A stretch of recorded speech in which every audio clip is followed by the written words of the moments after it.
Michał Tchaïkovski est un personnage intéressant qui a tendance à diviser l'opinion. Il reçut une formation de prêtre dans sa Pologne natale, mais dut fuir le pays à l'arrière d'une charrette couverte de foin parce que le monastère dont il faisait partie s'était impliqué dans la politique nationale. Il fut ensuite emprisonné à Rome, puis exilé en France pendant 3 ans avant de venir en Suisse, où il renonça à la prêtrise, se maria et se rendit ensuite aux États-Unis d'Amérique. Là, il se convertit d'abord au protestantisme, puis plus tard à Findlay dans l'Ohio à l'adventisme.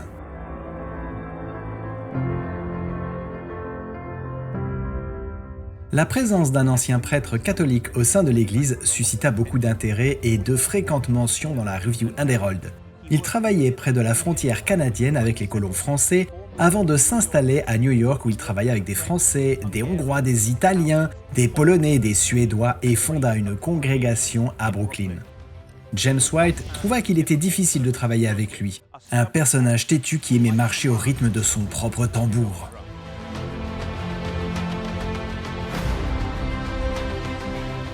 Mais il eut envie de retourner en Europe et demanda en vain aux frères de l'y envoyer. Il fut considéré comme trop téméraire, parfois difficile à gérer, et n'était pas doué pour gérer l'argent. Il reçut plusieurs lettres d'Ellen White qui le félicitèrent et le conseillèrent. Elle l'exhorta à ne pas tracer sa propre voie, mais d'attendre le conseil des frères. Mais peu après, il se rendit à un camp-meeting organisé par l'église chrétienne de Lavant et leur fit part de son désir de retourner en Europe et ils acceptèrent de le parrainer.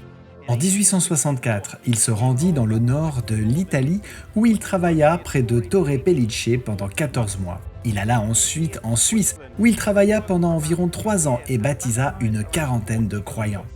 Il fonda plusieurs églises, la principale étant ici à Tramelan.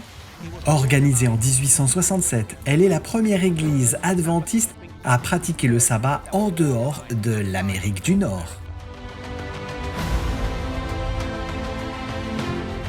Cependant, Tchaïkovski n'avait pas dit aux nouveaux croyants qu'il faisait partie d'une église plus vaste en Amérique du Nord.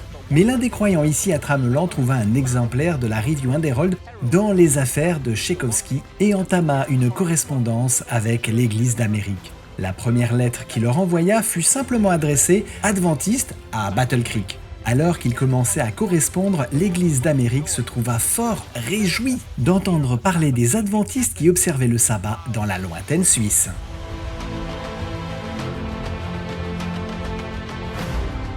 Il connaîtra plus tard des difficultés financières avec la presse qu'il avait hypothéquée et avec l'église chrétienne de Lavant qui a finalement découvert que pendant qu'il le parrainait, il évangélisait avec un message différent de celui auquel il tenait et le parrainage fut supprimé.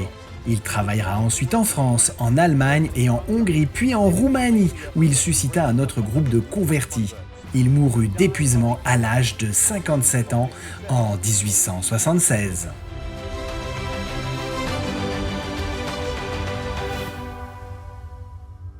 Son héritage est mitigé.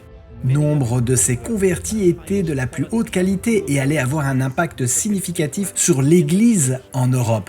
C'était un travailleur acharné qui prêcha l'Évangile dans de nombreux endroits. Mais il avait des défauts administratifs et des défauts de caractère qui ont marqué le travail et les personnes avec lesquelles il était entré en contact. Dieu bénit sa prédication, mais l'histoire de sa vie pose la question « et si ?»